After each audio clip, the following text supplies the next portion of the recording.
किया। तो पहला आयाम है इनका संघवाद। संघवाद को फेडरलिज्म भी कहा जाता है। इसका मतलब है कि देश में एक से ज़्यादा स्तर की सरकारों का होना।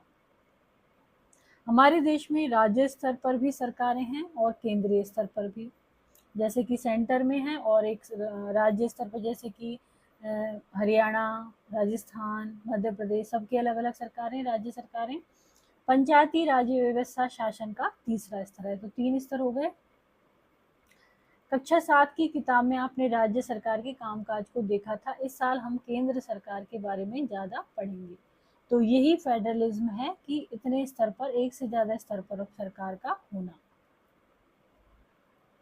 भारत के सभी राज्यों को कुछ मुद्दों पर फैसले लेने का स्वायत्त अधिकार है। जो भी राज्य हैं उनको राष्ट्रीय महत्व के सवालों पर सभी राज्यों को केंद्र सरकार द्वारा बनाए गए कानूनों को मानना पड़ता है।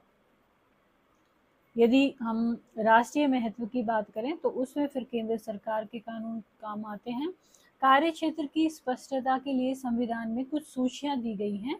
उनमें बताया गया है कि कौन से स्तर की सरकार किन मुद्दों पर कानून बना सकती है। जो सूची दी हुई है उनमें कि ये मामला है तो ये राज्य सरकार देखेगी, ये मामला है तो ये केंद्र सरकार देखेगी।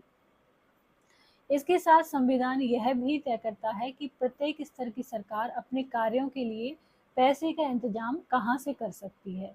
संघवाद के अंतर्गत राज्य केवल केंद्र सरकारों के प्रतिनिधि नहीं होते,